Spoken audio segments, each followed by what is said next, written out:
It was here in this church many years ago that was my first experience of a priest celebrant introducing the readings. And to me, it was so helpful because I didn't realize until then, as a high school and college student, how I was not listening very well to the readings. I was trying to figure out the readings while the reading was happening. And right when I thought, okay, I think I know what's happening, it was like the word of the Lord. And I was like, oh man. So that was a little just paying it forward to you all.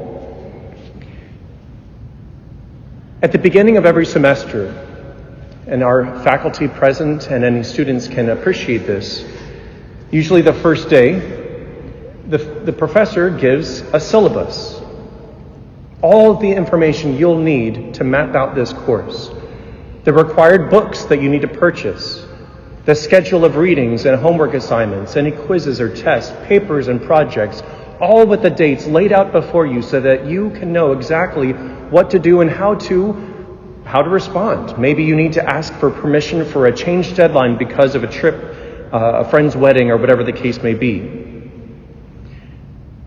This is a very good practice, to start with the whole map so that you know what is going to be asked of you. Well, many years ago, when I was in my first day in a statistics course, the professor said, welcome to statistics, et cetera, et cetera. So just to kind of get a read in the room, what majors do we have represented here? And so he's like, I presume we have some accounting and finance, and hands went up, and business, yep, math majors, yep, probably some psychology or sociology, you have to learn statistics, yep. And then he's like, all right, that pretty much covers most of them. Are there any others that have not yet been mentioned? And I raised my hand, and he was curious. What one did we miss? And he said, yeah, you. And I said, undecided. And he said, see me after class. I was like, oh, great. Now I am kind of a smart aleck, but still. So anyway, after everyone was leaving, I was talking to the professor, and he said, why are you in this course? And I said, well, I want to learn statistics. He's like, yeah, but you don't have to take this course. I said, I know, but I'm on scholarship and I got these things and I want to make the most of my time here in college. I don't want to just sit in some math course that I've already mastered and either not attend or whatever else. Like, I want to learn. I came here to learn. He's kind of like, all right, well, just so you know, this isn't going to be the easiest of classes. I'm like, okay, I get that. The professor was practicing the wisdom that we have today in our scriptures. Do you understand what this is going to take? Do you have the drive that will be needed when this course becomes difficult to stay in it, to win it? Now, what I didn't realize is that as the semester got underway and all of the demands of my more necessary classes and some other unexpected things, I ended up dropping statistics. So he had a little bit of a premonition there. But as a side note, I did take it again later. So that's the caveat, the epilogue to that story. But here's the point. I also needed to take that invitation to stop and reflect. I want to do this now, on the first day when it's easy, before the trials have arrived. But will I stay true to that desire when it gets difficult? Sometimes in our daily life, we're caught up in the day-to-day, just surviving, going from one thing to the next. And we don't see exactly how today's activity fits into the bigger picture. God's plan for my life, my call to daily discipleship, my baptismal call to holiness.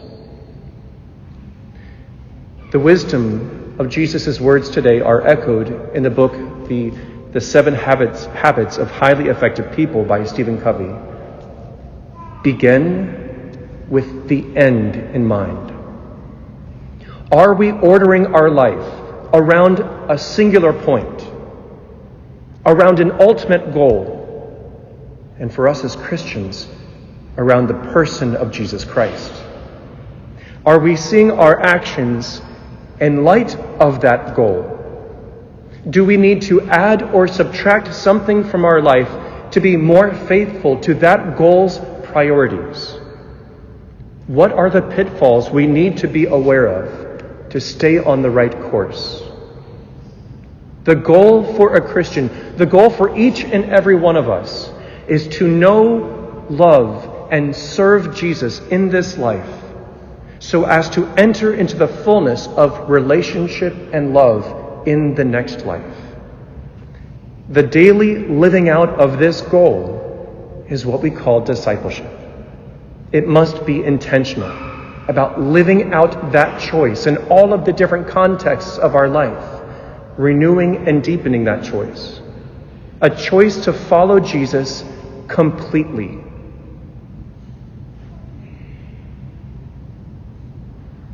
Without conditions.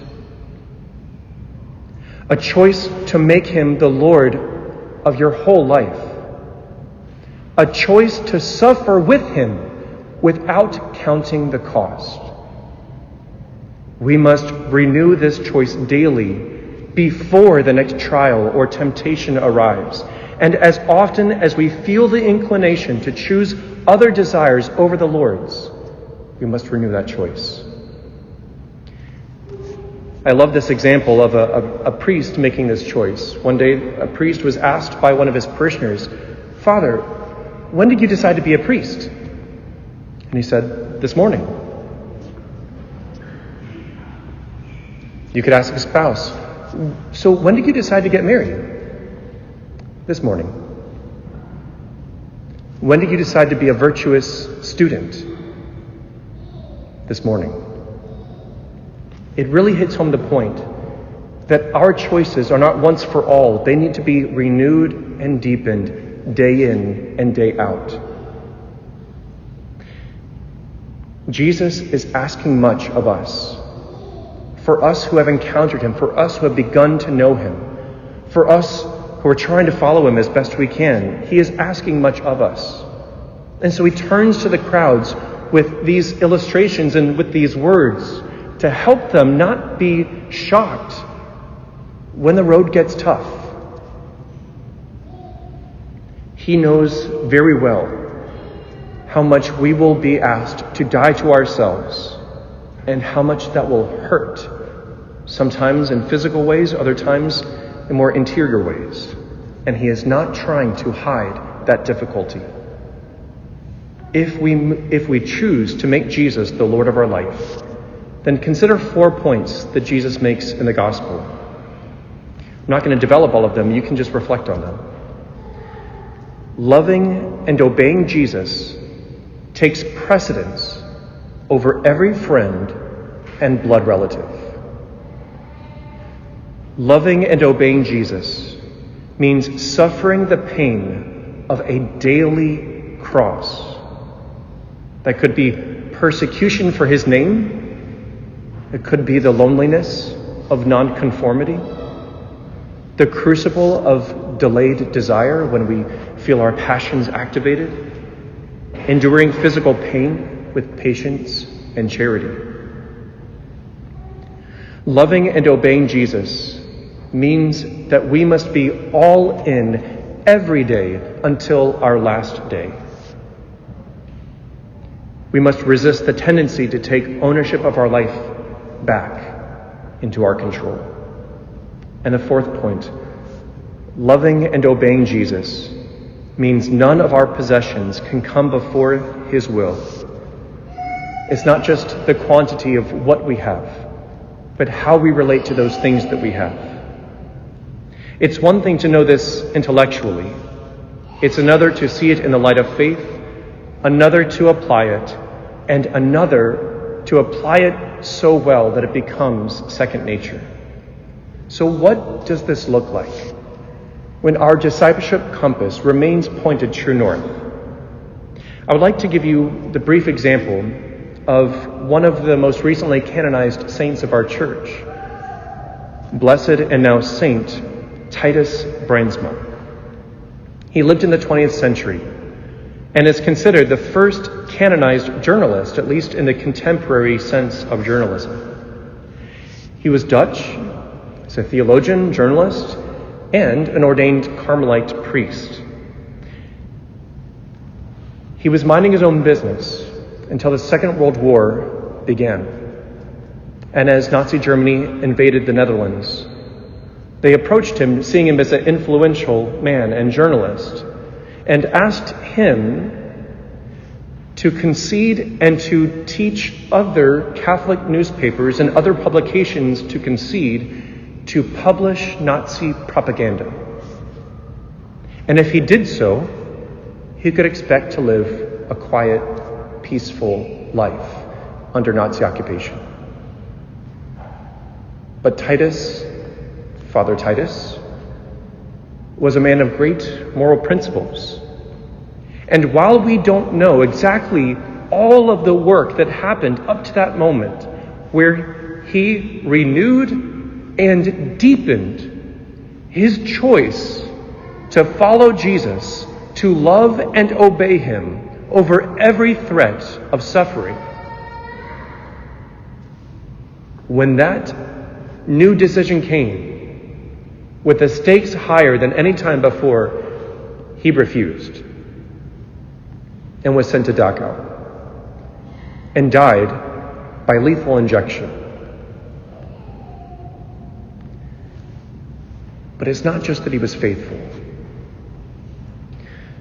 Consider that as he was brought to his death, he gave the nurse who was administering the poison a rosary that was made and given to him by another prisoner. As one of the recent ambassadors of the Netherlands was recounting about his life, she said he always kept calm even in his final moments and gave this loving token and encouraged this nurse to change her ways. St. Titus said, "Those who want to win the world for Christ must have the courage to come into conflict with it."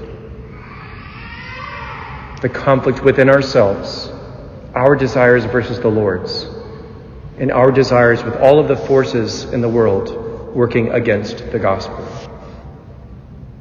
What a beautiful modern-day example of living out that choice. Jesus in our gospel today gives us the parable of the tower, building the tower and the troops, and the admonition to begin with the end in mind. Are we committed to seeing our choice for Christ through to its completion? Are we resolved to give all it takes, even when we don't know today all that the Lord may ask of us tomorrow? Are we resolved to patiently endure trials and even pray for and love our enemies, even when they are seeking to take our lives? Unfortunately, for our own comfort, Jesus does not map out our discipleship path like a professor provides a syllabus. Rather, Jesus is the map. He is the way, the truth, and the life. He is the goal and the desire of our hearts. He demonstrates by his passion, death, and resurrection that he loves you, and he is 100% worthy of your trust. And he invites us to be his disciples and friends, not mere servants and slaves, to follow him to glory by the same way of the cross. For the servant is not greater than the master. So let us consider this past week and review, where can I give thanks for God's faithfulness? Where can I see him at work in my choices this past week? Where did I have resistance, yet I chose what I thought fulfilled love and would please Jesus? And let me also reflect, where do I need to repent? Where did I put myself or my comfort before the Lord's will? Where did I place my trust in myself instead of in the Lord?